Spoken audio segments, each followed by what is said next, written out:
for her would walk right past. Feeling a good deal better, she went back to meandering through the streets, listening where she could. The trouble was she had grown used to knowing things just weeks or even days after they happened, and with a certainty that they had happened. Rumor might cross 100 miles in a day or take a month, and it birthed 10 daughters every day. Today she learned that Swan had been executed because she unearthed the Black Ajah, that Swan was Black Ajah and still alive, that the Black Ajah had driven those Aes Sedai who were not black from the tower. They were not new tales, only variations on old. One new story spreading like fire on the summer meadow was that the tower had been behind all the false dragons. That made her so angry she stalked away stiff-backed every time she heard it. Which meant she did a good bit of stiff-backed stalking. She heard that Andorans in Arengil had declared some noblewoman queen, Dylan, the name varied, now that Morghese was dead, which might be true, and that Aes Sedai were running around Arad Doman doing very improbable things, which was certainly untrue. The prophet was coming to Cairhien. The prophet had been crowned king of Ghealdan. No, Amadisia. The dragon reborn had killed the prophet for blasphemy. The Aiel were all leaving. No, they meant to settle and stay. Berelain was to be crowned on the Sun Throne. A skinny little man with shifty eyes nearly got himself beaten by his listeners outside a tavern for saying that Rand was one of the Forsaken, but Egwene stepped into that without thought. "Have you no honor?" she demanded coldly. The four coarse-faced men who had been on the point of grabbing the skinny fellow blinked at her. They were Cairhienan, not all that much taller than she, but much bulkier, with the broken noses and sunken knuckles of brawlers, yet she held them where they stood with her sheer intensity. That and the presence of Aiel in the street, they were not fool enough to become rough with an Aiel woman, as they thought in those circumstances. If you must face a man for what he says, face him one at a time in honor. This is not battle. You shame yourselves to go four at one. They stared at her as if she were mad, and slowly her face reddened. She hoped they thought it anger.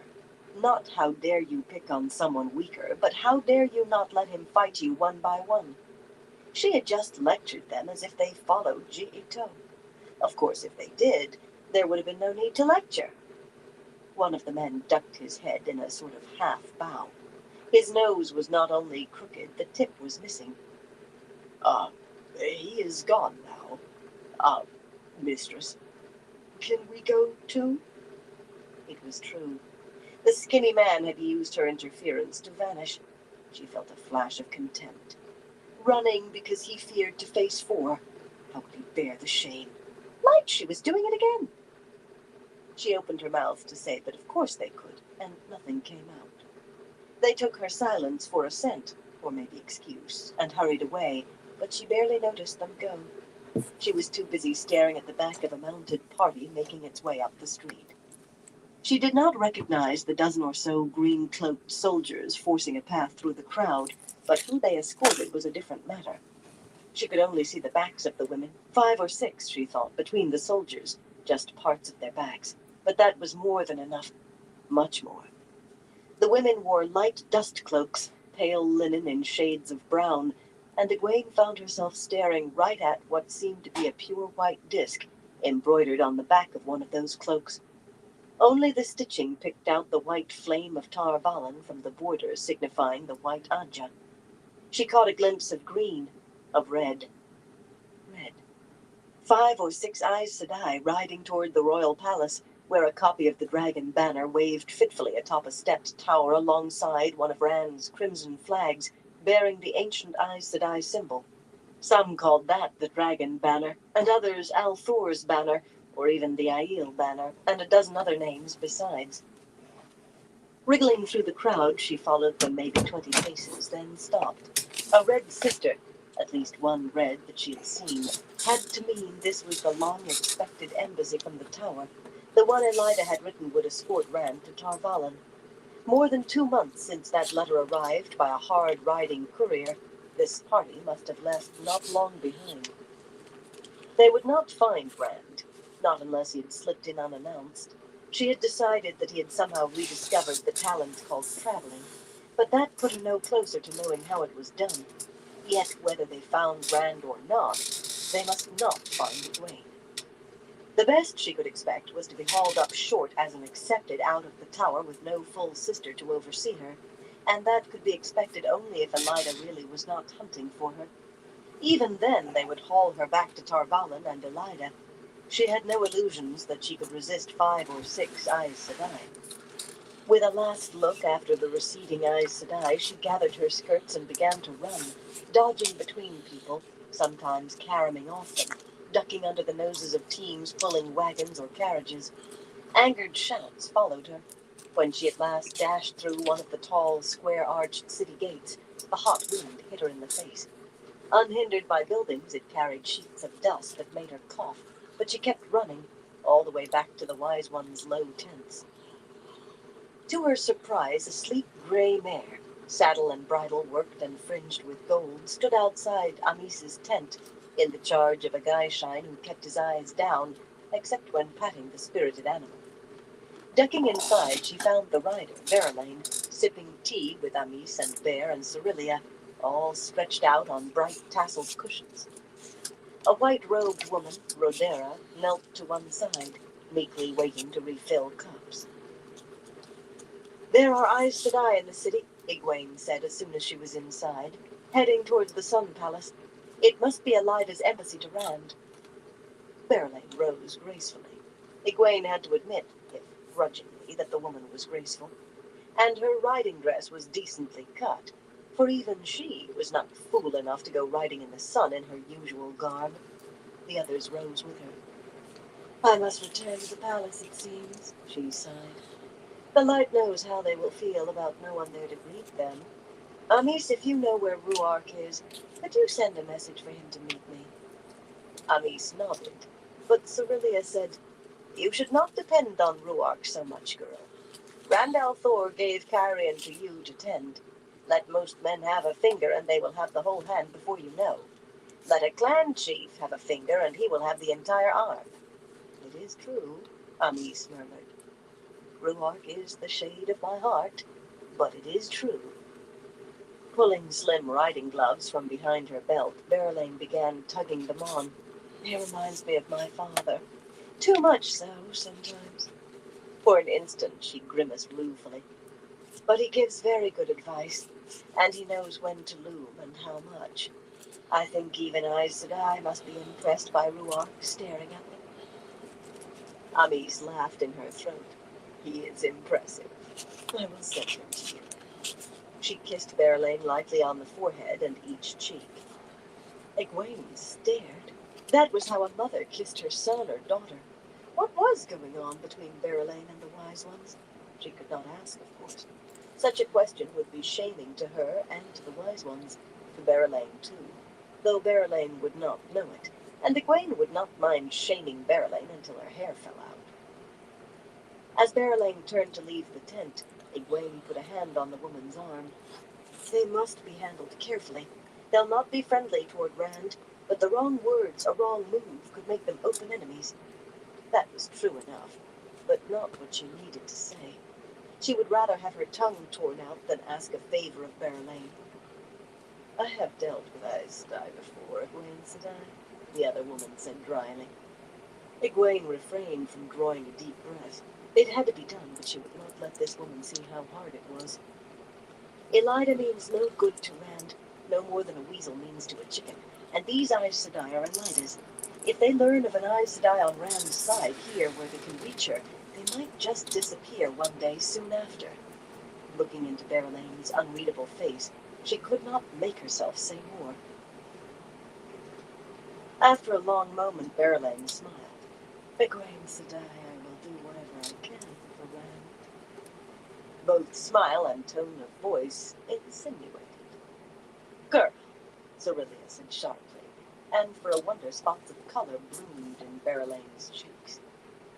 Not looking at Egwene, Verlaine said in a carefully neutral voice, "I would appreciate it if you did not tell Ruark."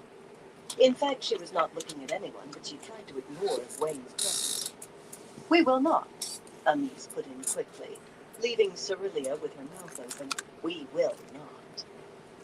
The repetition was directed at Cerylea with a blend of firmness and asking, and at last the eldest wise one nodded, somewhat grudgingly. Berelaine actually sighed with relief before ducking out of the tent. That child has spirit, Cerylea laughed as soon as Berelaine was gone. Reclining on the cushions again, she patted the space next to her for Egwene. We should find the right husband for her, a man to match her, if such exists among wetlanders.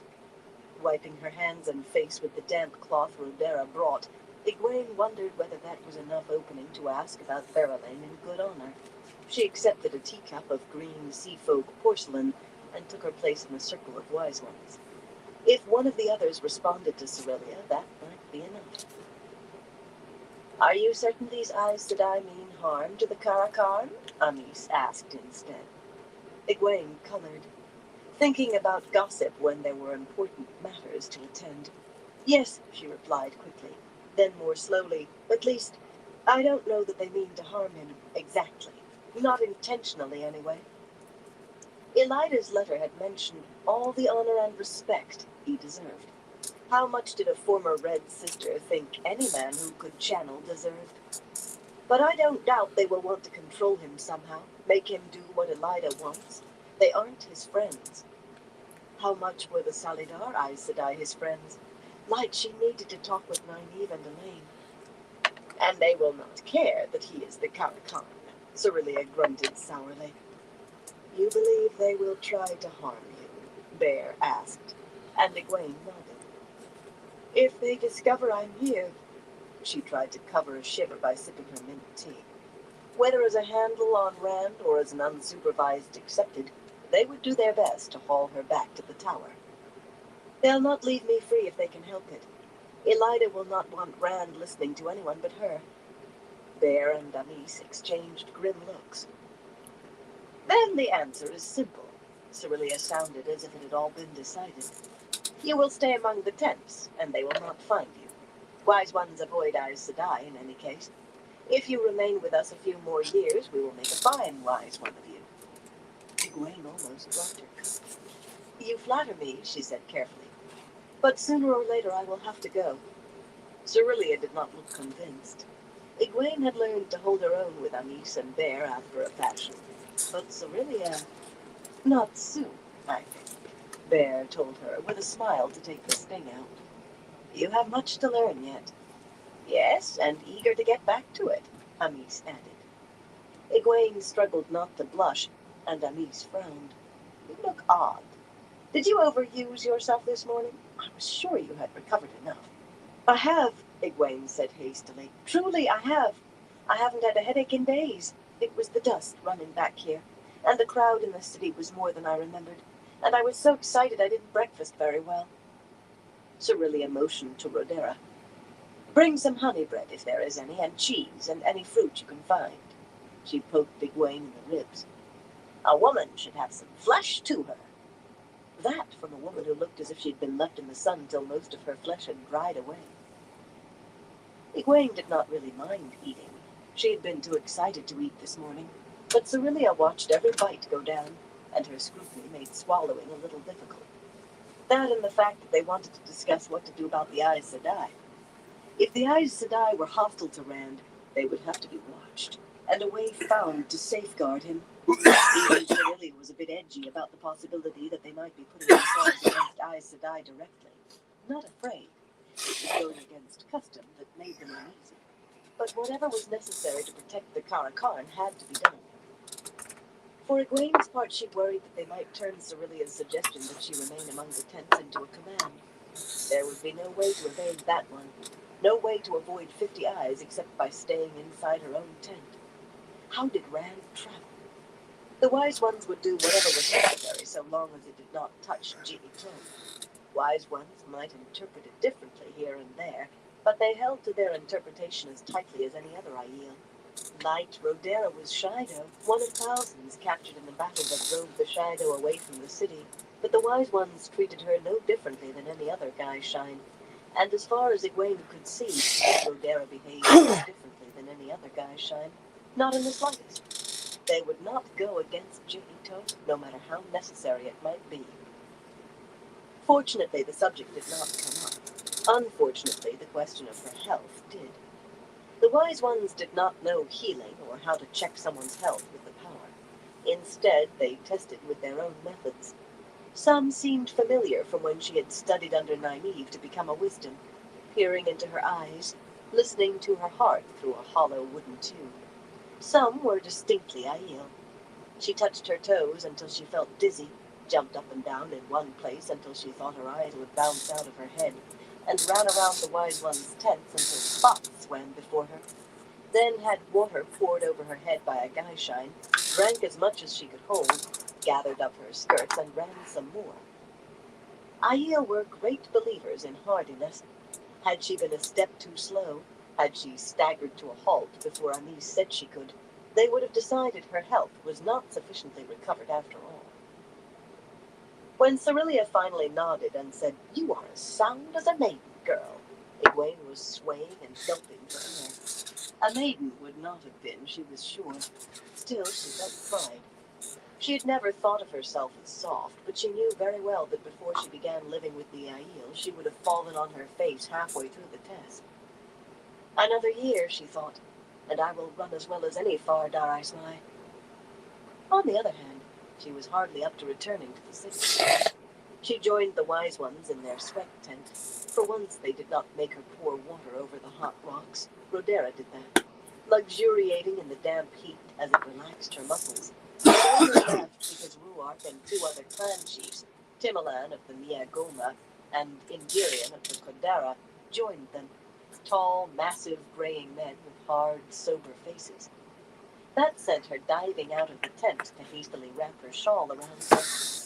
She always expected to hear laughter when she did, but the Aiel never seemed to understand why she hurried from the sweat tent whenever men came in.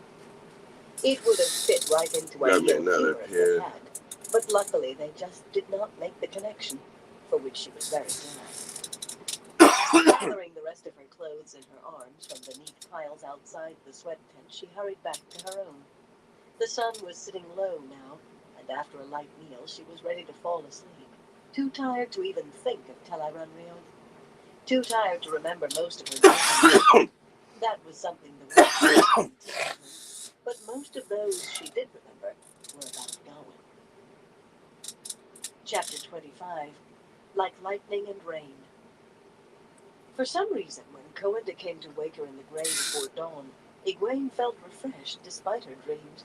Refreshed and ready to see what she could learn in the city. One long yawn and stretch and she was on her feet, humming as she washed. Definitely a tasty one. Hardly taking the time to brush her hair properly. She would have hurried away from the place without wasting time on breakfast, but Cerylea saw her, and that put an abrupt end, which turned out to be just as well. "You should not have left the sweat tent so soon," taking a bowl of porridge and dried fruit from Rodera. Close to 24 wise ones had crowded into Amice's tent, and Rodera, Coenda, and a white-robed man named Doylan, another Shido, were scurrying to serve them all. "Ruark had much to say about your sisters. Perhaps you can add more." After months of pretense, Egwene did not need to think to know she meant the Tower Embassy. "I will tell you what I can. What did he say?" "For one thing, there were 6 Aes Sedai, and 2 of them red, not brown." Egwene did not believe the arrogance or stupidity of Elida to have sent him, but at least a Grey was in charge. The white ones, most lying in a large circle like the spokes of a wheel, some standing or kneeling in the spaces between, turned their eyes to Egwene as soon as the business was done. "I'm afraid I only know 2 of them," she said carefully. "There are a good many Aes Sedai after all, and I haven't been a full sister long enough to know many." Heads nodded. They accepted that. Misuna Bihara is fair-minded. She listens to all sides before reaching a conclusion, but she can find even the smallest flaw in what you say. She sees everything, remembers everything. She can glance at a page once and repeat it back word for word, or the same for a conversation she heard a year ago. Sometimes she talks to herself, though, speaks her thoughts without realizing it. Ruark said she was interested in the Royal Library. Bear stirred her porridge, watching Egwene. He said he heard her mutter something about seals. A murmur rippled through the other women, silenced when Cerilia cleared her throat loudly. Spooning up porridge, there were slices of dried plum and some kind of sweet berries in hers. Egwene considered. If Elida had put Swan to the question before she was executed, then she knew of 3 seals that were broken. Rand had 2 hidden. Egwene wished she knew where. He did not seem to trust anyone of late. And Nynaeve and Elaine had found one in Tanchico and carried it to Salidar, but Elida had no way of knowing about those. Unless perhaps she had spies in Salidar. No. That was speculation for another time. Useless now. Elida must be searching desperately for the rest. Sending Nasuna to the second greatest library in the world after the White Tower made sense, and swallowing some dried plum, she told herself. I said as much last night, Cerilia agreed. Aeron, Colinda, Edara, you 3 go to the library. 3 wise ones should be able to find what can be found before one Aes Sedai. That produced 3 long faces. The royal library was huge. Still, Cerilia was Cerilia, and if the named women sighed and muttered, they put down their paws and left immediately. You said you know 2, Cerilia told before they were out of the tent. Nasuna Bahara and Hoot. Sareen Memdal, begins. You must understand, I do not know either well. Sareen is like most whites. She reasons everything out logically, and sometimes she seems surprised when somebody acts from the heart, yet she has a temper. Most of the time she keeps it tightly buckled, but put a foot wrong at the wrong time, and she can snap your nose off before you can blink. She listens to what you say, though, and she will admit she was wrong, even after her temper was snapped. Well, once it mends.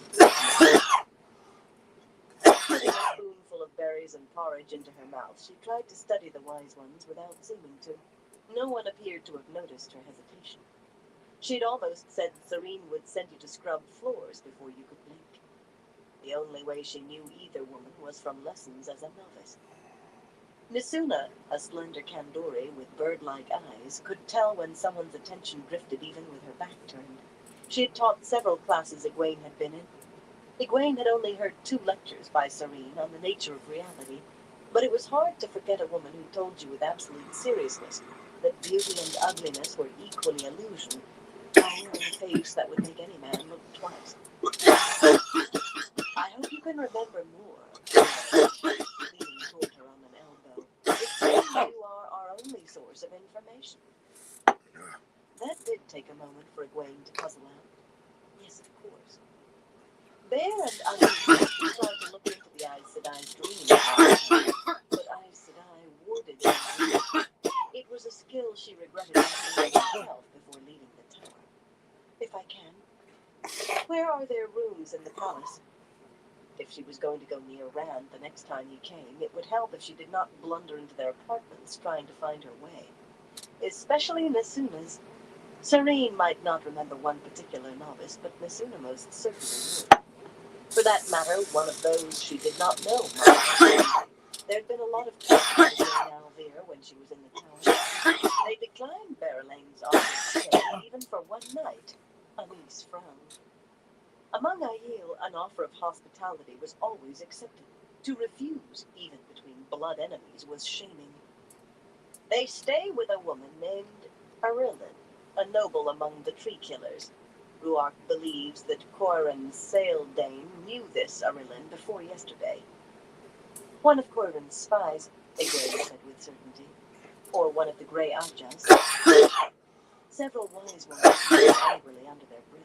Cerilia snorted loudly in disgust, and Anise gave a heavy, disappointed sigh. Others had a different view.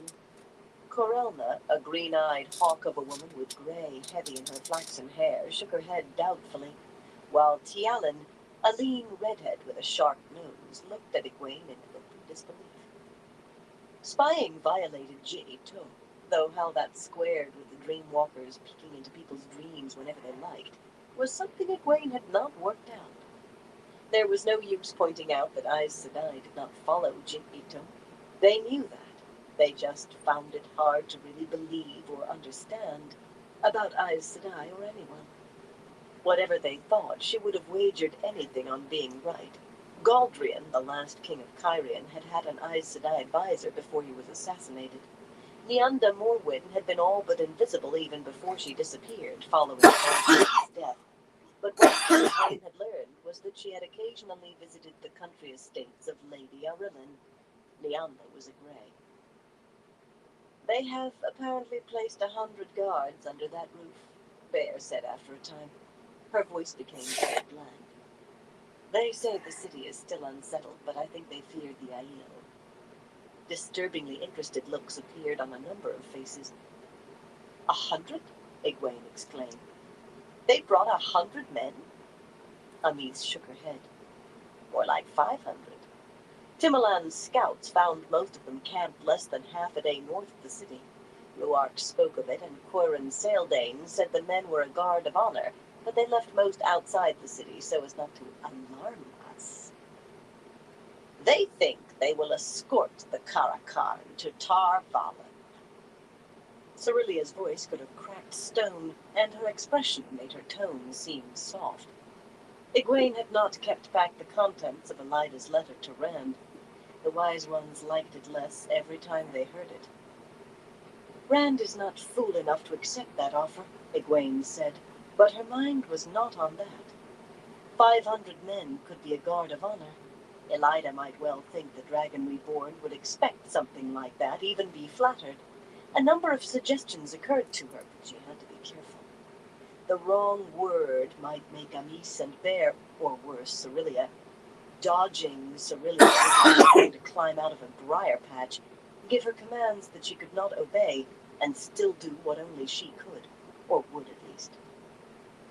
I assume the chiefs are keeping an eye on those soldiers outside the city? Half a day north, or like a full day, since they were not Aiel, was too far to be dangerous, but a little caution never did. Amis nodded. Cerilia looked at Egwene as though she had asked whether the sun was in the sky at midday. Egwene cleared her throat. Yes, the chiefs were not likely to make that sort of mistake. Well, these are my suggestions. If any of these Aes Sedai goes to the palace, some of you who can channel should go behind them and make sure they do not leave any sort of trap. They nodded. 2/3 of the women there could wield saidar, some not much more than Cerilia, others equaling Amis, who was as strong as any Aes Sedai Egwene had yet met. The proportions were about the same for wise ones as a whole. Their skills differed from Aes Sedai's, less in some places, more in a few, but generally just different, yet they should be able to sniff out any unwelcome gifts. And we must make sure there are only 6. She had to explain. They had read Wetlander's books, and the channel did not really know the rituals that had grown up around Aes Sedai dealing with men who had found saidin. Among the Aiel, a man who learned he could channel thought he was chosen, and went north into the Blight to hunt the Dark One. None ever returned. For that matter, Egwene had not known the rituals either until she went to the tower. The stories she had heard before seldom bore any resemblance to the truth. Rand can handle 2 women at once, she finished. She knew that for a fact.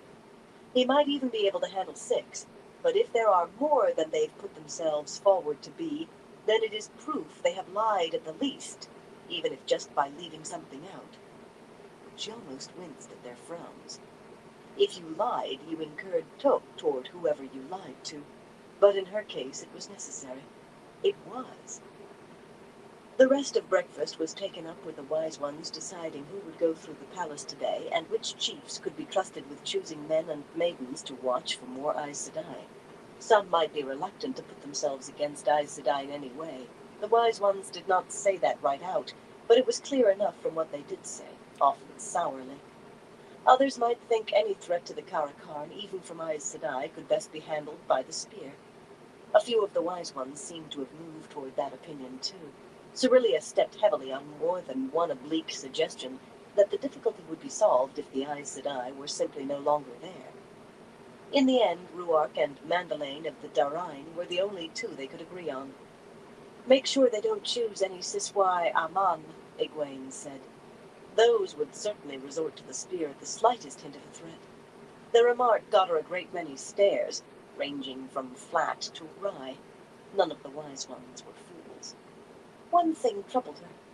Not one of them mentioned what she was used to hearing almost any time Aes Sedai were discussed, that the Aiel had once failed the Aes Sedai and would be destroyed if they did again. Aside from that one comment, Egwene kept out of the discussion, busying herself with a second bowl of porridge, with dried pear as well as plums, which earned an approving nod from Cerelia. It was not Cerelia's approval she was after. She was hungry, but mainly she hoped they would forget she was there. It seemed to work. Breakfast and discussion done, she strolled to her tent, then crouched just inside the entry flap, watching a small knot of wise ones make their way to the city, led by Amys. When they vanished through the nearest gate, she popped back outside again. There were Aiel everywhere, Guyshine and others, but the wise ones were all inside, and no one glanced at her as she walked toward the city wall, not too quickly. If anyone did take notice of her, they should think she was just off for her morning exercise. The wind picked up, blowing waves of dust and old ash from Foregate, but she maintained her steady pace, just out for exercise. In the city, the first person she asked, a lanky woman selling wrinkled apples from a cart for an exorbitant price, did not know directions to the Lady Arillin's palace, nor did a plump seamstress, who went wide-eyed at an apparent Aiel woman entering her shop, nor a balding cutler, who thought she would be much more interested in his knives. Finally, a narrow-eyed silversmith who told her closely the whole time she was inside her shop told her what she wanted. Striding away through the crowds, Egwene shook her head. She sometimes forgot how big a city like Cairhien really was, that not everyone knew where everything was. As it was, she got lost 3 times and had to ask directions twice more before she found herself pressed against the side of a higher stable, peering around the corner at a squat pile of dark stone across the street, all narrow windows and angular balconies and stepped towers. It was small for a palace, though huge for a house. Arillin was somewhere just above the middle of Cairhien's nobility, if Egwene remembered rightly. Green-coated soldiers in breastplates and helmets stood guard on the broad front stairs, at every gate she could see, even on the balconies. Oddly, they all appeared to be young. Still, that was not what interested her.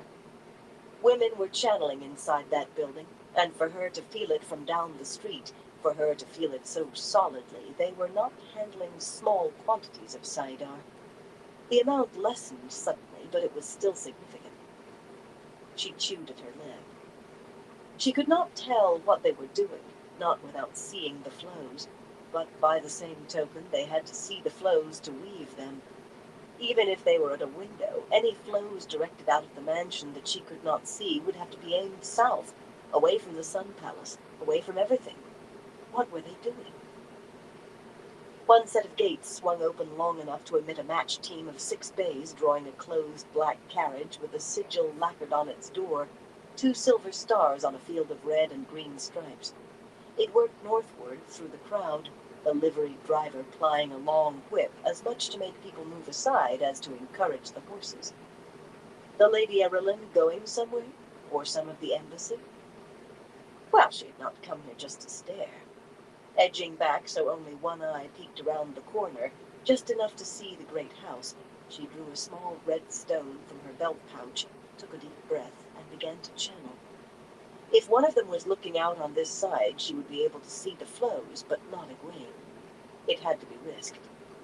The smooth stone was just that, a stone polished in a stream, but Egwene had learned this trick from Moiraine, and Moiraine had used a stone for a focus, a gem as it happened, but the kind did not matter, so Egwene did too. It was mostly air she wove with a touch of fire, done just so. It allowed you to eavesdrop. Spy, the wise ones would say. Egwene did not care what it was called, so long as she learned something of what the Tower Aes Sedai intended.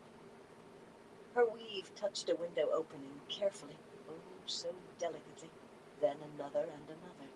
Silence. Then, "So I says to him," a woman's voice said in her ear, "if you want them beds made, you better leave off tickling my chin, Alwyn Rail." Another woman giggled. "Oh, you never did." Egwene grimmest maids. A stout woman passing with a basket of bread on her shoulder peered at Egwene in a puzzled manner. As well she might, hearing two women's voices with only Egwene standing there and her lips not moving. Egwene solved it the quickest way she knew. She glared so furiously that the woman squeaked and nearly dropped her basket, dashing off into the crowd.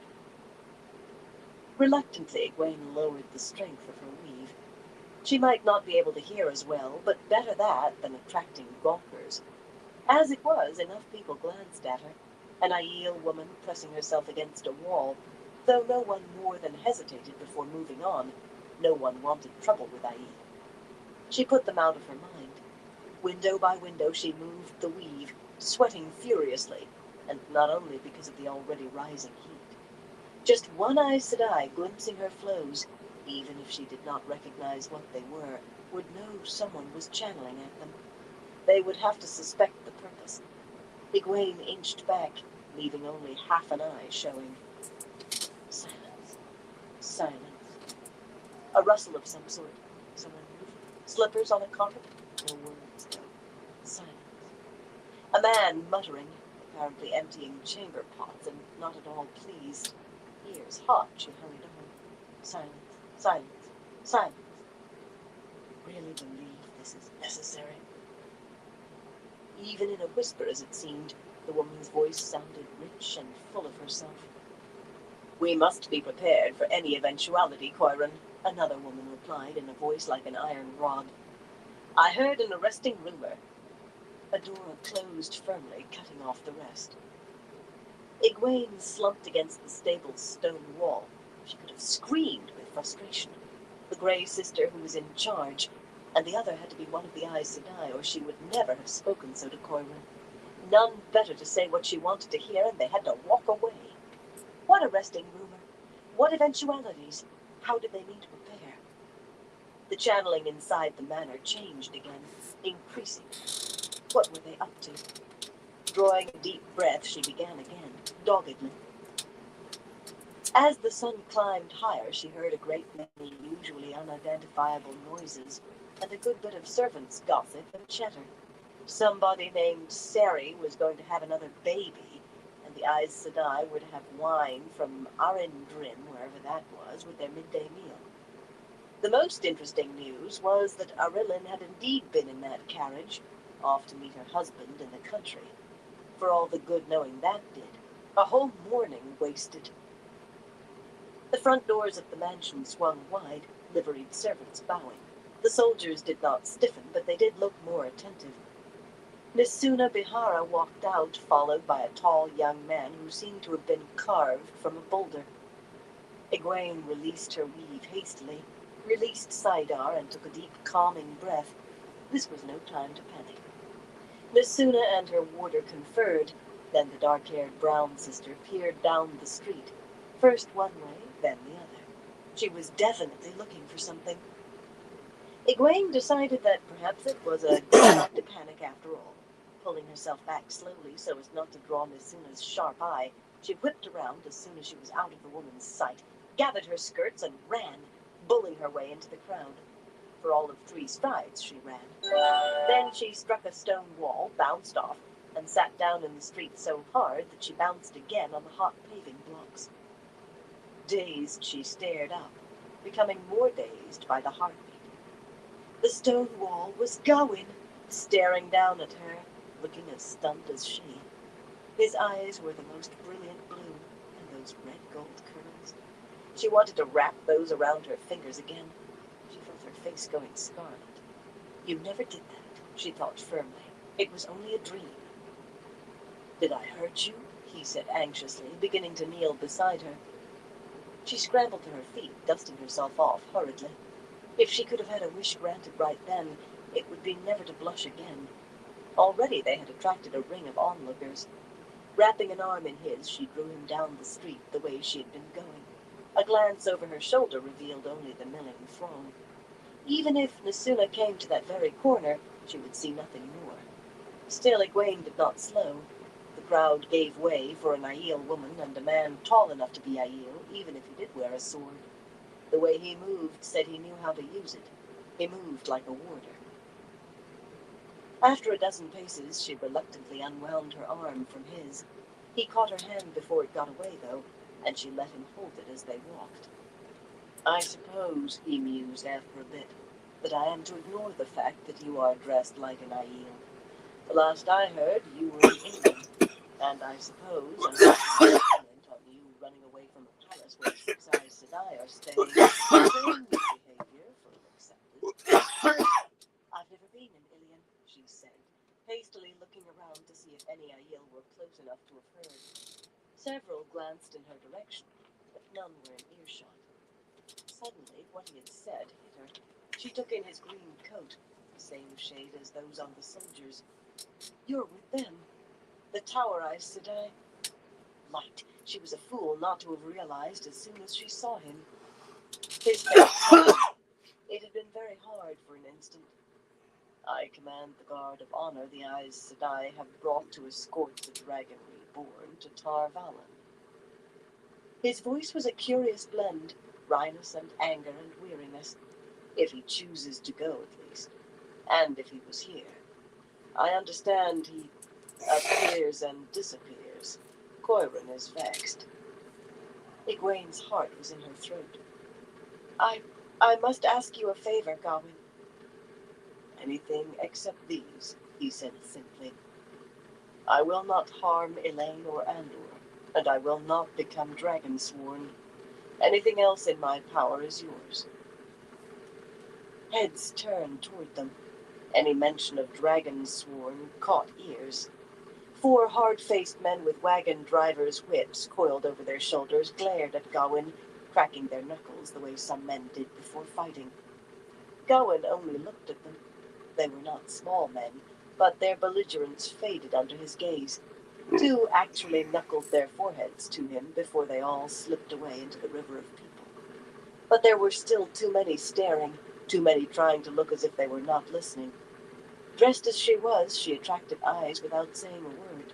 Add in a man with red gold hair well over his tall who looked a warder, and the combination could not help but draw attention. I need to speak with you privately, she said. If any woman has bonded Gawain Warder, I'll... Curiously, the thought had no real heat. Without a word, he took her to a nearby inn, the Long Man, where a golden crown tossed to the round innkeeper produced an almost reverent curtsy, and a small private dining room, dark-paneled, with heavily polished table and chairs, and dried flowers in a blue vase on the hearth. Gawain closed the door, and a sudden awkwardness descended as they faced each other alone. Like that he was gorgeous, easily as gorgeous as Galad, and the way his hair curled around his ears. Gawain cleared his throat. The heat seems to get worse every day. He pulled out a handkerchief and wiped his face, then offered it to her. Abruptly realizing it was used, he cleared his throat again. I have another, I think. She produced her own while he was searching his pockets. Gawain, how can you serve Elida after what she did? The younglings serve the tower, he replied stiffly, but his head swung uneasily. We do as long as Swan Sanche. For a moment his eyes went icy cold, just for an instant.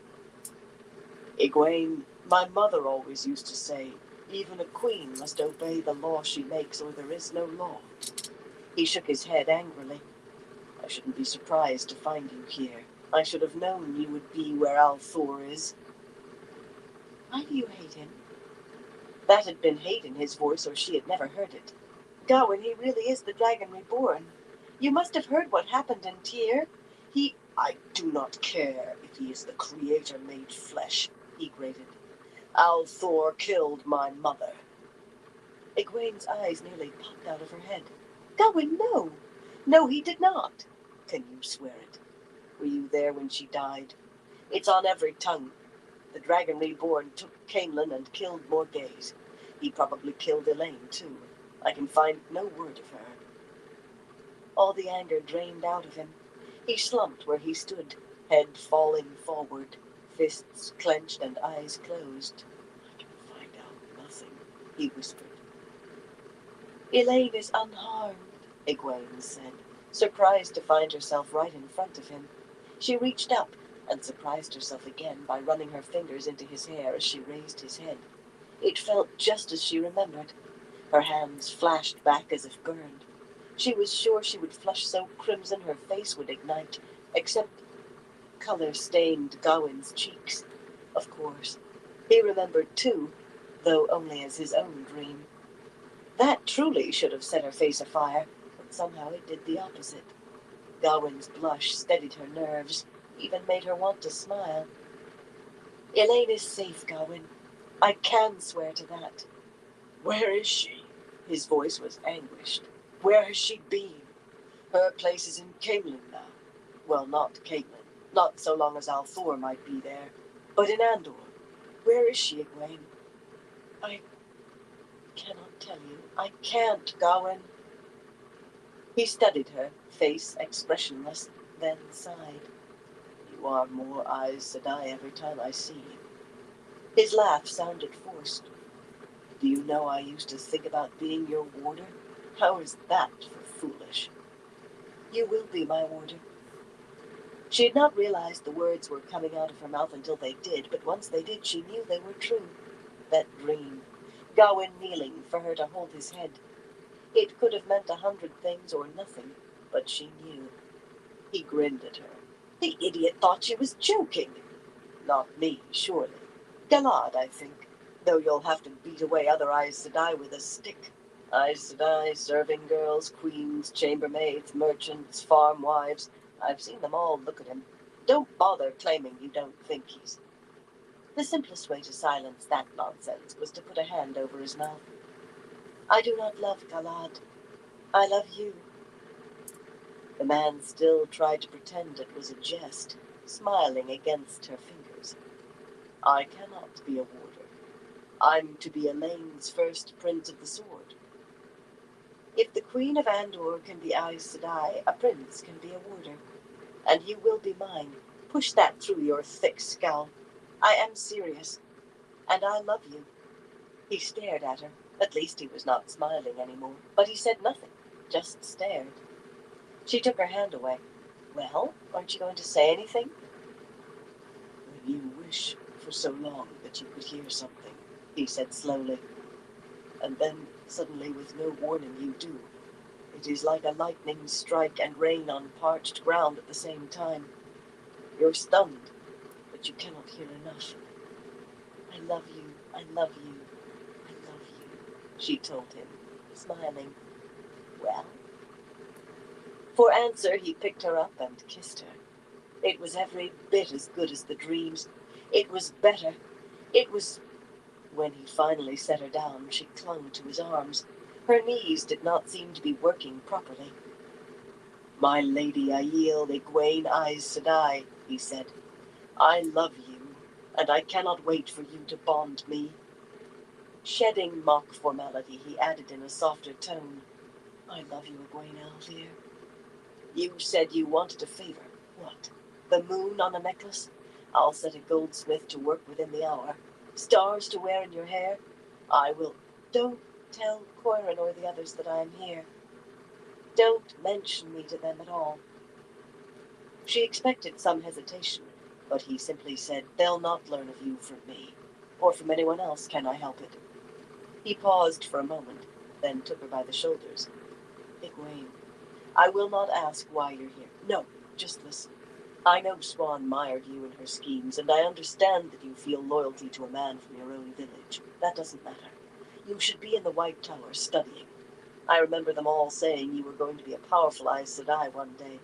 Do you have a plan for returning without penalties? She shook her head wordlessly, and he went on in a rush. Maybe I can think of something if you don't first. I know you had no choice but to obey Siuan, but I doubt Elaida will give that much weight. Even mentioning the name Siuan Sanche around her is nearly as much as your head is worth. I will find some way, somehow, I swear it.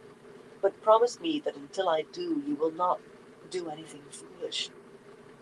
His hands tightened for a moment, almost to the point of pain. Just promise me you will be careful. Light, but this was a fine pickle. She could not tell him she had no intention of returning to the tower as long as Elida sat on the Amerlin seat, and something foolish almost certainly meant anything to do with Rand. He looked so worried for her. "I will be careful, Gawain, I promise." "As careful as I can be," she amended to herself. It was only a small change, but somehow it made what she had to say next more difficult. "I have a second favor to ask. Rand did not kill your mother." How could she word this to put the least strain on him? Strain or no, she had to. "Promise me you will not raise a hand against Rand until I can prove he didn't." "I swear." Again no hesitation, but his voice was rough, and his hand squeezed again briefly, harder than before. She did not flinch. The slight pain felt like a repayment for the pain she was causing him. "It has to be that way, Gawain. He did not do it, but it will take time to prove." How under the light could she? Rand's word would not be enough. Oh, such a tangle. She had to concentrate on one thing at a time. What were those Aes Sedai up to? Gawain startled her by drawing a ragged breath. "I will give over everything, betray everything for you. Come away with me, Egwene. We will both leave it all behind. I have a small estate south of Whitebridge, with a vineyard and a village, so far into the country that the sun rises 2 days late. The world will hardly touch us there. We can be married on the way. I don't know how much time we will have. Althor, Tarmangayden, I do not know, but we will have it together." She stared up at him in amazement. Then she realized she had voiced that last thought aloud. What were those Aes Sedai up to? And a key word, betray, slid into place. He thought she wanted him to spy on them, and he would. Desperately seeking a way not to, he still would if she asked. Anything he had promised, and anything he meant, whatever the cost to him. She made a promise to herself, to him really, but it was not the sort of promise she could speak aloud. If he let slip something she could use, she would, she had to. But she would not dig, not for the smallest scrap, whatever the cost. Sarene Naimdal would never understand, but it was the only way she could match what he had laid at her feet. "I cannot," she said softly. "You can never know how much I love you, but I cannot." She laughed abruptly, feeling tears in her eyes. "Between Gawain Trakan, that word fits you as darkness fits the sun." Unspoken promises were all very well, but she could not leave it at that. She would use what he gave her, use it against what he believed. "I sleep in the tents, but every morning I walk in the city. I come through the Dragon Wall gate, not long after sunrise." He understood, of course, her offering of faith in his word, her freedom put in his pocket. He took her hands in both of his, turned them so he could kiss her palms gently. "A precious thing, what you've given me to hold. If I go to the Dragon Wall gate every morning, someone is sure to notice, and I may not be able to get away every morning. But do not be too surprised if I appear beside you shortly after you enter the city most days." When Egwene finally got back outside, the sun had moved a considerable distance into the hottest part of the afternoon, thinning the crowds a little. Saying goodbye had taken longer than she thought it would. Kissing Gawain might not be the sort of exercise the wise ones intended her to take, but her heart was still racing as if she had been running. Putting him firmly out of mind, well, pushing him to the back with some effort, putting him out seemed to be beyond her. She returned to her vantage point beside the stable. Someone was still channeling inside the mansion, more than one probably, unless that one was weaving something large. The feel was less than earlier, but still strong. A woman was going into the house, a dark-haired woman Egwene did not recognize, though the agelessness of that hard face marked her. She did not try to eavesdrop again and did not stay long. If they were going in and out, there was too much chance of being seen and recognized despite her clothes. But as she hurried away, one thought hammered at her. What were they up to? "We intend to offer him escort to Tar Valon," Katerina Al-Ruddin said, shifting slightly. She could never decide whether Cairhienin chairs were as uncomfortable as they looked, or one merely believed they were because they looked so uncomfortable. Once he leaves Cairhien for Tar Valon, there will be a vacuum here. Unsmiling in the gilded chair opposite her, the Lady Colaver leaned forward slightly. You interest me, Katerina Sedai. Leave us, she snapped at the servants. Katerina smiled. We intend to offer him escort to Tar Valon, Nasuna said precisely, but she felt the smallest flash of irritation. Despite his smooth face, the tyrant kept shifting his feet, anxious in the presence of an Aes Sedai, perhaps apprehensive that she might channel. Only an Amadisian would have been worse. Once he departs for Tar Valon, there will be a need for strength in Cairhien. The High Lord Mylan licked his lips. Why do you tell me this? Nasuna's smile might have meant anything. When Sarene entered the sitting room, only Coiren and Arian were there sipping at tea, and a servant waiting to pour, of course. Sarene motioned him out. Berelain, she may prove to be difficult, she said once the door closed. I do not know whether the apple or the whip will work best with her. I am supposed to see Aracombe tomorrow, am I not? But I think that more time will be necessary with Berelain. Apple or whip, Arian said in a tight voice. Whichever do be necessary. Her face might have been pale marble framed by raven's wings. Sarene's secret vice was poetry, though she would never have let anyone know she could be interested in something so emotional. She would have died of shame had Vitalian, her warder, ever discovered that she had written lines comparing him to a leopard, among other graceful, powerful, and dangerous animals. Pull yourself together, Arian. As usual, Coiren sounded as if she were making a speech. What troubles her, Sarene, is a rumor that Galina heard, a rumor that a green sister was in Tyr with young Randall Thor and is over here in Cairhien. She always called him young Randall Thor, as though reminding her listeners that he was young and therefore inexperienced. Moiraine and a green, Sarene mused.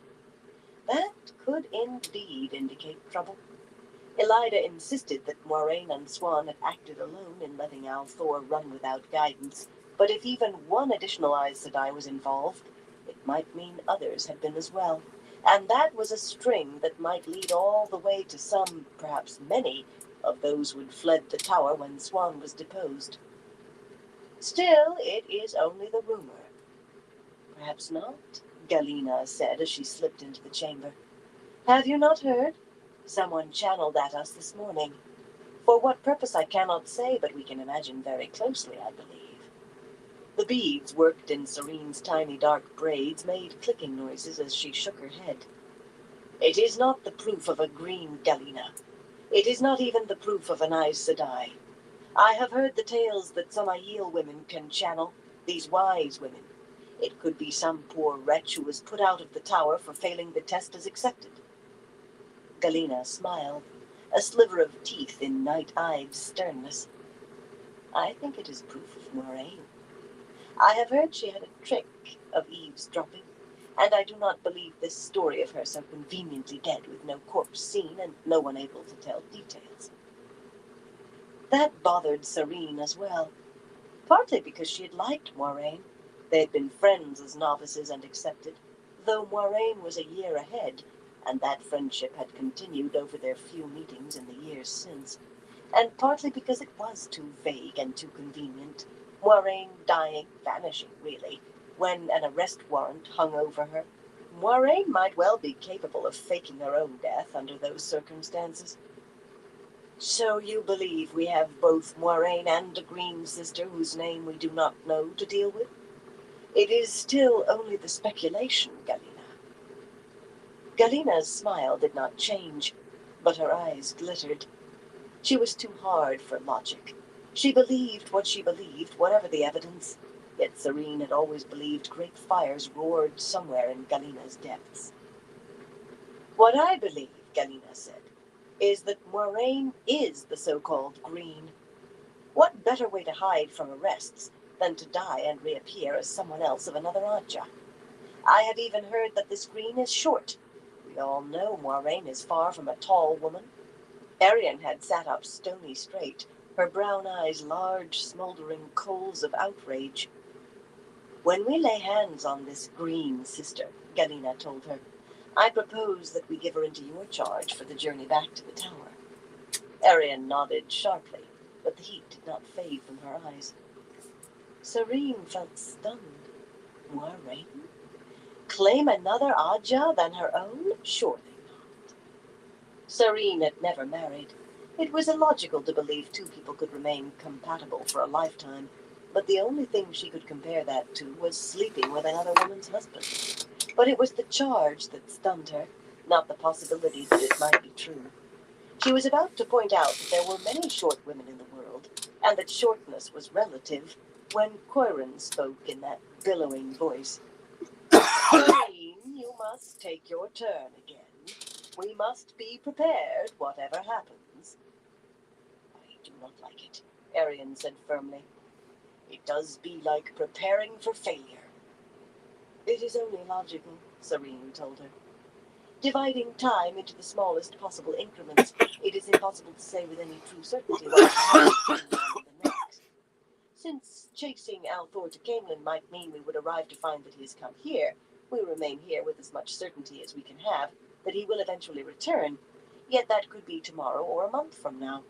Any single event in any hour of that wait or any combination of events could leave us with no alternative. Thus, preparation is logical. Very nicely explained, Arian said dryly. She had no head for logic. Sometimes Serene thought that beautiful women did not, though there was no logic in the connection that she could see. We have as much time as we need, Coiron pronounced. When she was not making a speech, she made pronouncements. Beldine arrived today and took a room near the river, but Mayam is not due for 2 days. We must take care, and that gives us time. I still do not like preparing for failure, Arian murmured into her teacup. I will not take it amiss, if we find time to take our own justice. We have waited this long. There is not that much hurry with Althor. Serene sighed. They did very well at the things they did, but she could not understand it. There was barely a logical bone in one of them. Retiring upstairs to her chambers, she seated herself in front of the cold fireplace and began to channel. Could this Rand al'Thor really have rediscovered how to travel? It surpassed belief, yet it was the only explanation. What sort of man was he? That she would discover when she met him, not before. Filled with Saidar nearly to the point where sweetness became pain, she began running through novice exercises. They were as good as anything. Preparation was only logical. Chapter 26. Connecting Lines. Thunder rolled across the low brown grassland hills in a continuous though the sky held not a cloud, only the burning sun, still with a way to climb. On a hilltop, Brand held the reins and the dragon scepter on the pommel of his saddle and waited. The thunder swelled. It was hard not to look over his shoulder constantly, south toward Alana. She had bruised her heel this morning and scraped her hand, and she was in a temper. How and what for, he had no notion. He had no real notion how he could be so sure. The thunder crested. The Saldaean horsemen appeared over the next rise, 3 abreast at a dead gallop in a long snake that kept coming, down the slope into the broad sweep between the hills. 9,000 men made a very long snake. At the foot of the slope, they divided, the center column coming on, while the others peeled off to left and right. Each column dividing again and again until they rode by hundreds, swooping past one another. Riders began standing on their saddles, sometimes on their feet, sometimes on hands. Others swung impossibly low to slap the ground on first one side of their galloping mounts, then the other. Men left their saddles entirely to crawl underneath speeding horses, or drop to the ground to run a pace beside the animal before leaping back into the saddle, then dropping on the other side to repeat the performance. Rand lifted his reins and heeled Jotun. As the dapple moved, so did the Aiel surrounding him. This morning the men were mountain dancers, Ama and Dor, more than half wearing the headband of Siswayaman. Calden, graying and leathery, had tried to get Rand to let him bring more than 20, but with so many armed wetlanders about. None of the Aiel wasted any time with disparaging looks for Rand's sword. Nandera spent more time watching the 200-odd women who trailed after them on horses. She seemed to find more threat in the Saldaean ladies and officers' wives than in the soldiers, and having met some of the Saldaean women, Rand was not ready to argue. Sulin would probably have agreed. It occurred to him that he had not seen Sulin not since returning from Shadar-Logoth. 8 days. He wondered if he had done something to offend her. This was no time to worry about Sulin or Giotto. He circled around the valley until he reached the hilltop over which the Saldaeans had first appeared to him. Bashir himself rode about down there, examining first one group as they went through their paces, then another. Almost coincidentally, he just happened to do this standing up on his saddle. For an instant, Rand seized Saidin and released it a heartbeat later. With his vision enhanced, it had not been difficult to see the 2 white stones lying near the foot of the slope that where Bashir had placed them personally last night, 4 paces apart. No one had seen them. No one would ask too many questions. Below, some men were down 2 horses now, a foot on each side, at a dead gallop. Others had a man on their shoulders, sometimes in a handstand. He looked around at the sound of a horse walking toward him. Dira ni Galin to Bashir rode through the Aiel with seeming unconcern, armed with a small knife at her silver belt, in a riding dress of gray silk embroidered in silver down the sleeves and on the high neck. She appeared to be ready to attack him. As a maiden, nearly a hand taller than her husband, she was a big woman. Not stout, nor even plump, simply big. She had wings of white in her black hair, and her dark tilted eyes were fixed on Rand. He suspected she was a beautiful woman, but did not turn her face to granite. Is my husband amusing you? She never gave Rand a title, never used his name. He looked at the other Saldaean women. They watched him like a troop of cavalry ready to charge, faces also granite, eyes icy. All they awaited was Dira's command. He could well believe the stories of Saldaean women taking up fallen husbands' swords and leading their men back into battle. Being pleasant had gotten him exactly nowhere with Bashir's wife. Bashir himself only shrugged and said she was a difficult woman at times, all the while grinning with what could only be pride. Tell Lord Bashir I am pleased, he said. Turning Jotun, he started back toward Caemlyn. The Saldaean women's eyes seemed to press against his back. Lews Therin was giggling. That was the only word for it. Never prod at a woman unless you must. She will kill you faster than a man and for less reason, even if she leaps over it after. Are you really? Rand demanded. Is there more to you than a voice? Only that soft, mad laughter answered. He stewed over Lews Therin all the way back to Caemlyn, even after they had ridden past one of the long markets with tile roofs, lining the approaches to the gates and into the new city. He worried over going mad, not just the fact of it, though that was bad enough. If he went insane, how could he do what he had to do? But he had seen no sign of it. But then, if his mind did crack, would he know it? He had never seen a madman. All he had to go by was Lews Therin maundering in his head. Did all men go mad alike? Would he end like that, laughing and weeping over things no one else saw or knew? He knew he had a chance to live, if a seemingly impossible one. If you would live, you must die.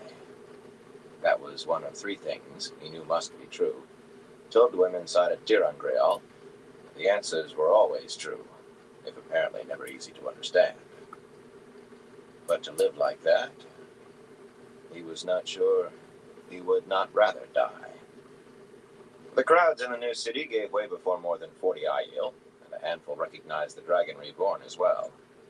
Maybe more did, but it was a ragged handful of cheers that went up as he rode by. The light shine on the Dragon Reborn, and the glory of the light for the Dragon Reborn, and the Dragon Reborn, King of Andor. That last one jilted him whenever he heard it, and he heard it more than once. He had to find Elaine. He could feel his teeth grinding. He could not look at the people in the street. He wanted to smash them to their knees, roar at them that Elaine was their queen.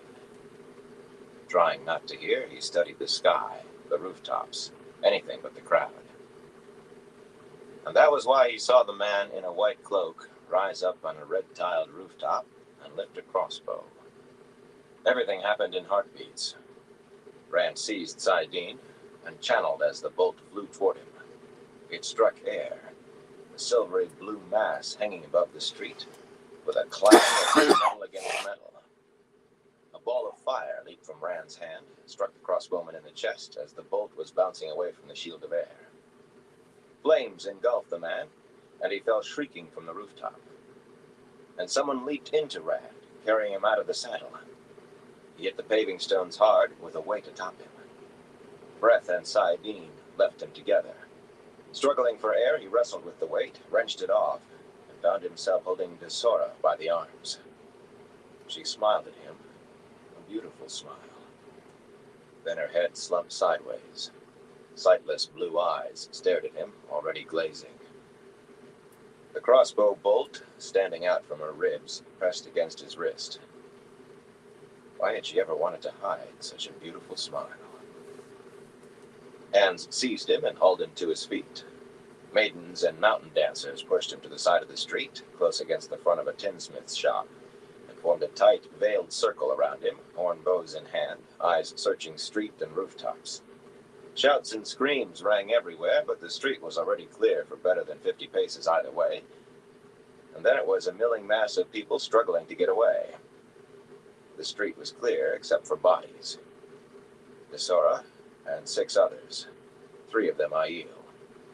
One more a maiden, he thought. It was hard to be sure from a distance, with someone lying crumpled like a heap of rags. Rand moved, and the Aiel around him pressed together more tightly, a wall of flesh. "These places are rabbit warrens," Nandera said conversationally, without letting her eyes stop their search above her veil. "If you join the dance in there, you can take a blade in the back before you know there's danger." Calden nodded. "This reminds me of a time near Cedar Cut when we have a prisoner, at least." Some of his Hama-Andor had appeared from a tavern across the street, pushing ahead of them, a man with his arms and elbows bound behind him. He continued to struggle until they shoved him to his knees on the paving stone and laid spear points against his throat. "Perhaps he will tell us who commanded this." Calden sounded as though he did not doubt it in the least. A moment later, maidens came out of another building with a second bound man who was limping, his face covered in blood. In short order, 4 men knelt in the street under Aiel guard. Finally, the semicircle hemming Rand loosened. The 4 were hard-faced men all, though the blood-smeared fellow swayed and rolled his eyes at the Aiel. 2 others wore sullen defiance, the 4th a sneer. Rand's hands twitched. "Are you sure they were part of it?"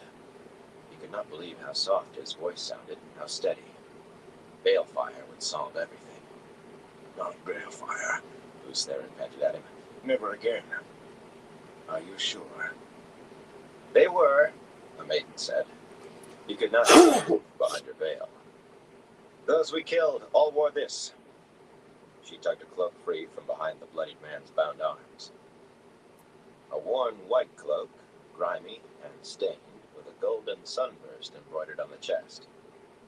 The other 3 had them too. "These were sent to watch," a broad mountain dancer added, "and report if the attack went badly for the others." He laughed a short bark. Whoever sent them did not know how badly it would go. None of these fellows fired a crossbow? Rand asked. Balefire. No, Luce Theron shrieked in the distance. The Aiel exchanged glances, shook Shufa-wrapped heads. Hang them, Rand said. The bloody-faced man nearly collapsed. Rand seized him in flows of air and dragged him to his feet. It was the first he realized that he held saidin. He welcomed the struggle for survival. He even welcomed the taint, staining his bones like acid slime. It made him less aware of things he would rather not remember, emotions he would rather not have. What is your name? Farrell, my lord. Dimir Farrell. Eyes almost popping out of his head, stared at Rand through that mask of blood. Oh, please, don't hang me, my lord. I'll walk in the light, I swear. You are a very lucky man, Dimir Farrell. Rand's voice sounded as distant in his own ears as Luce Theron's cries. You are going to watch your friends hang. Farrell began to weep. Then you'll be given a horse, and you will go tell Pedram Nile that one day I will hang him too for what happened here. When he loosened the hose of air, Farrell collapsed in a heap, moaning that he would ride to Amador without stopping. The three who were to die stared contemptuously at the sobbing man. One of them spat at him. Rand put them out of his mind. Nile was the only one he had to remember. There was something else he had to do yet. He pushed away saidin, went through the struggle to escape it without being obliterated, the struggle to make himself release it. For what he had to do, he wanted no screen between him and his emotions. A maiden was straightening Desora's body. She had raised Desora's veil. He reached to stop him when he touched that piece of black gold, then hesitated, looking at his face, and settled back on her haunches. Lifting the veil, he memorized Desora's face. She looked as if she were sleeping now. Desora of the Musara Sept of the Rain Aiel. So many names. Laya of the Kosaida Charin. And Dylan of the Iron Mountain Taudad. And Lamella of the Smokewater Miagoma. And so many. Sometimes he ran down that list name by name. There was one name in it he had not added. Ilyena Theron Murella. He did not know how Luce Theron had put it there, but he would not have erased it if he knew how. It was both an effort and a relief to turn away from Desora. A pure relief to find that what he thought was a second dead maiden was instead a man, short for an Aielman. He hurt for the men who died for him, but with them he could remember an old saying, let the dead rest and care for the living. Not easily, but he could make himself do it. He could not even make himself summon the words when it was a woman who had died. Skirts spread on the paving stones caught his eye. Not only Aiel had died. She had taken a crossbow bolt squarely between the shoulder blades. Almost no blood stained the back of her dress. It had been quick, a small mercy. Be right back, everyone. Kneeling, he turned her over as gently as he could. The other end of the bolt stood out from her chest. It was a square face, a woman in her middle years, a touch of gray in her hair. Her dark eyes were open wide. She looked surprised. He did not know her name, but he memorized her face. She had died for being on the same street with him. He caught at Nandera's arm, and she shook his hand free, not wanting the use of her bow impaired, but she did look at him. Find this woman's family and see that they have whatever they need. Gold. It was not enough. What they needed was a wife back, a mother back. He could not give them that.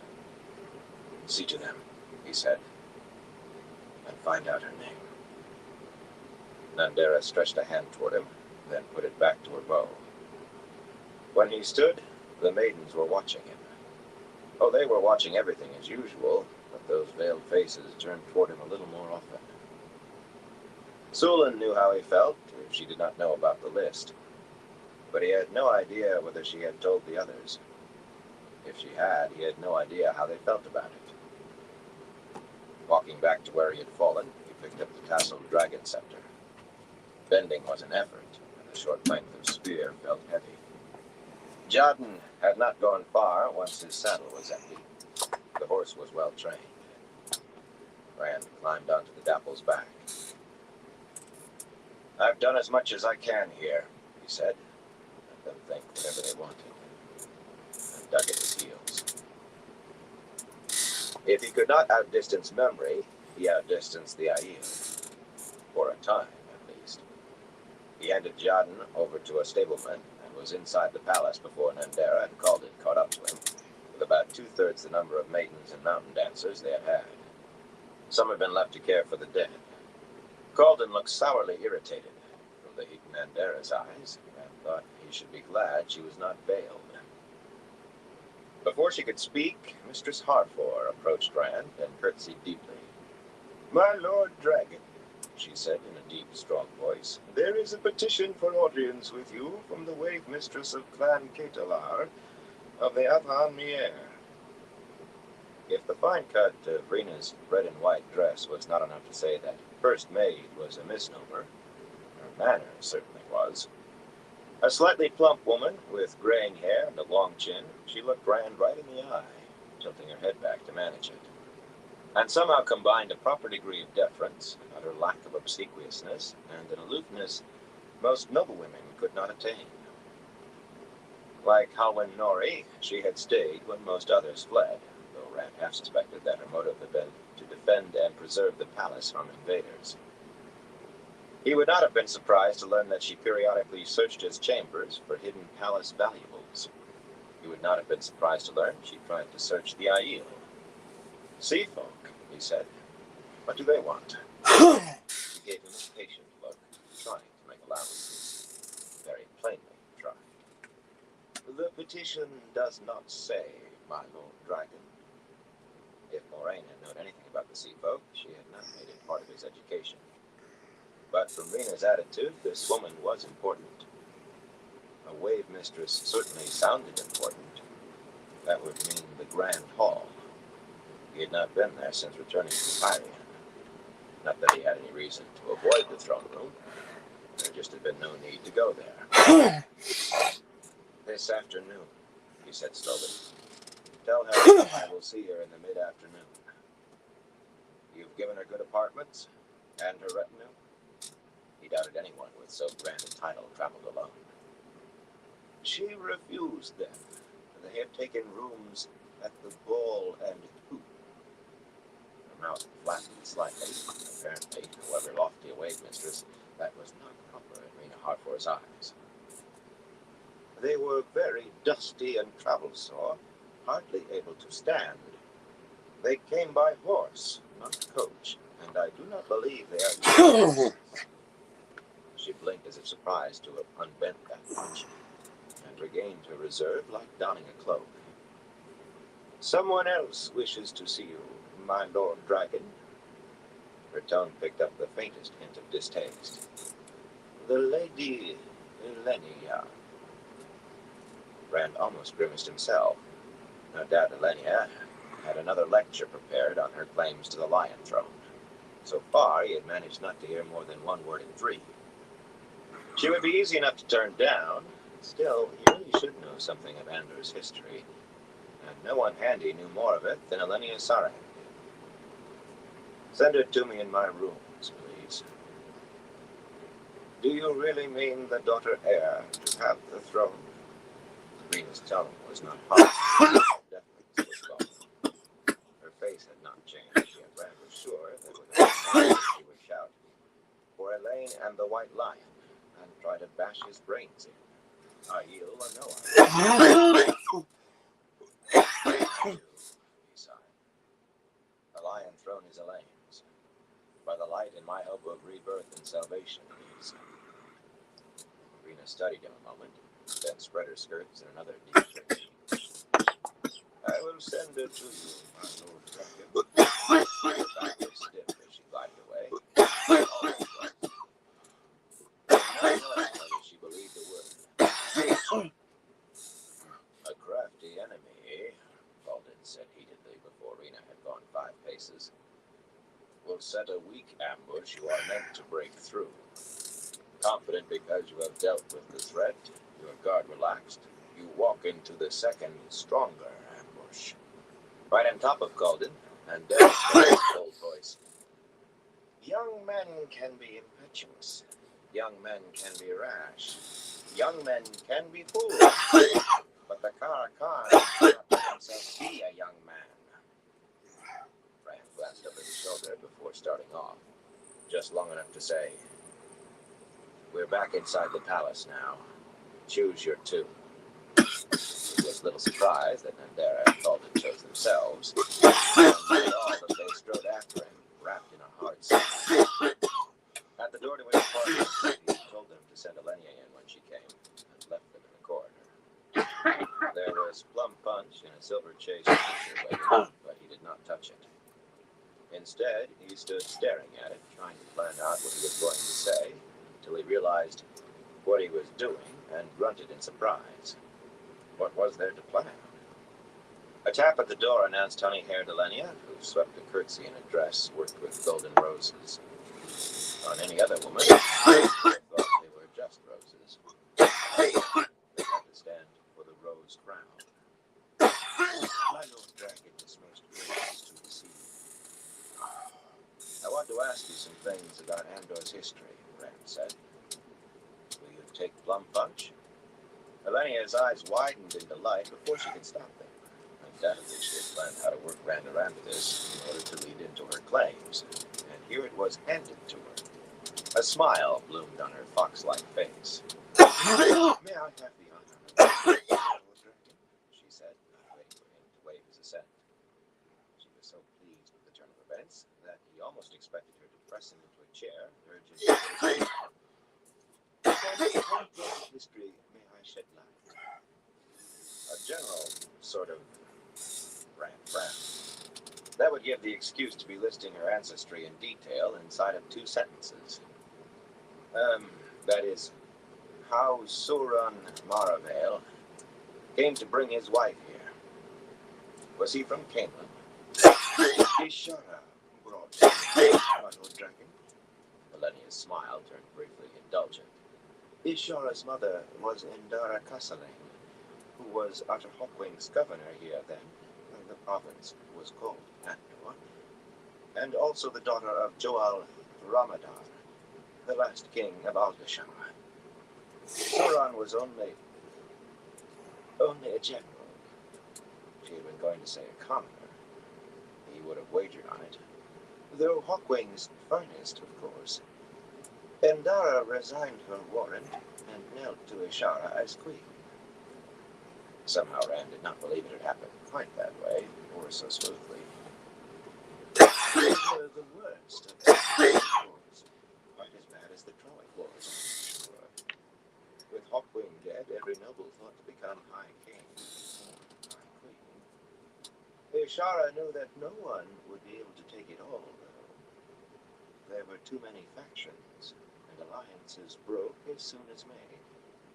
She convinced Sauron to raise the siege of Tarvalin, and brought him and as much of his army as he could hold together here. Sauron Maravale was the one besieging Tarvalin, said, startled. Hawkwing had laid a 20-year siege against Tarvalin, put a price on the head of every Aes Sedai. The final year of it, she said, a touch impatiently, as nearly as the histories record. It was plain she had little real interest in Sauron, except as Ishara's husband. Ishara was wise. She promised the Aes Sedai that her eldest daughter would be sent to study in the White Tower, thus gaining the Tower's backing and an Aes Sedai advisor named Barlair, the first ruler to do so. Others did follow, of course, but they still wanted Hawkwing's throne. She had the bit in her teeth, her face animated, goblet forgotten. gesturing with her free hand. Words bubbled out. A full generation passed before that idea died. Although Horace Silburon did try as late as the last 10 years of the War of the 100 Years, a dismal failure that ended with his head of a pike after a year. And Esmara Gitaris' effort some 30 years earlier gained considerable ground before she tried to conquer Andor. 12 years of her life. Guest of Talasian. Esmara was assassinated in the end, though there is no record of why anyone would want her dead once Talasian broke her power. You see, the queens who came after Ishara, from Alacinda to Lindela, followed what she began, and not only in sending a daughter to the tower. Ishara had Suran secure the land around Camelin first, only a few villages in the beginning, then slowly expanded her control. Why, it took 5 years for her sway to reach the river Aranon. But the land that Andor's queens held was solidly theirs, but most others who called themselves kings or queens were still more interested in gaining new lands than in solidifying what they already had. She paused for breath, and Rand leaped in quickly. Valenia spoke of these people as if she knew them personally, but his head was spinning with names he had never heard before. Why is there no House Maravale? None of Ishara's sons lived past 20. Valenia shrugged and sipped her punch. The subject did not interest her. But it did give her a new topic. 9 queens reigned over the course of the War of the 100 Years, and none lived beyond 23. The battles were constant, and Andor was pressed from every side. Why, in Maragain's reign, 4 kings brought armies against her. There is a town named for the battle on the site. The kings were... But all the queens have been descendants of Sauron and Ishara, Rand put in quickly. The woman would give him a day-by-day account if he let her. Sitting, he motioned her to take a chair. Yes, she said reluctantly. Probably reluctant to include Sauron. But she brightened immediately. You see, it is a matter of how much of Ishara's blood one has. How many lines connect you to her, and in what degree. In my case, it isn't easy for me to understand. For example, take Tigraine and Morghese. Morghese had the best claim to succeed Tigraine. I suppose that means Morghese and Tigraine were closely related? They were cousins. Valenia made an effort to hide her irritation over being interrupted so often, especially now that she was so close to the heart of what she wanted to say. But her mouth still narrowed. She looked like a fox who wanted to bite, but the chicken kept slipping just out of reach. I see. Cousins. Rand drank deeply, half emptying his goblet. We are all cousins. All the houses. His silence seemed to invigorate her. Her smile returned. Marriages over 1,000 years, there is not a house without some drop of Ishara's blood. But the degree is what is important. That and the number of connecting lines. In my case, Rand blinked. You're all cousins? All of you? That doesn't seem possible. He leaned forward intently. Elenia, if Morghese and Tigraine had been merchants or farmers, how closely would they have been related? Farmers? She exclaimed, staring at him. My Lord Dragon, what peculiar. The blood drained slowly from her face. He had been a farmer after all. She wet her lips, a nervous flicker of the tongue. I suppose I should have to think. Farmers. I suppose that means matching all the houses as farmers. A nervous titter broke from her before she drowned it in her punch. Had they been farmers, I don't think anyone would consider them related at all. All the connections are too far back. But they were not, my Lord Dragon. He stopped listening with more than half an ear and sank back in his chair. Not related. Have 31 lines to Ishara, while Dylan has only 30. And why did he feel so relaxed suddenly? knots had vanished from his muscles that he had not even known were there until they went. If I may say so, my Lord Dragon. What? Forgive me. My mind wandered for a moment. The problems of... I missed the last thing you said. There had been something in it that had tugged at his ear, though. Elenia wore the obsequious, flattering smile strange on her face. Why, I was just saying that you yourself bear some resemblance to Tigraine, my Lord Dragon. You might even have some touch of Ishara's blood. She cut off with a squeak. He realized he was on his feet. I feel a little tired. He tried to make his voice normal, but it sounded as distant as if he were deep in the void. If you would leave me, please. He did not know how his face looked, but Elenia bounced out of a chair and hurried to set her goblet on the table. She was trembling. If her face had been bloodless before, now it looked like snow. Dropping a curtsy deep enough for a scullery maid caught stealing, she hurried toward the door, each step faster than the last, all the while watching him over her shoulder until she tore the door open and the sound of running slippers receded down the hall. Andera put her head in, checking on him, before pulling the door shut. For a long time, Rand stood staring at nothing. No wonder those ancient queens had been staring at him. They knew what he was thinking when he did not himself. That sudden worm of worry that had gnawed at him unseen since he discovered his mother's real name. But Tigraine had not been related to Morgase. His mother had not been related to Elaine's mother. He was not related to... You're worse than a lecher, he said aloud, bitterly. You're a fool and a...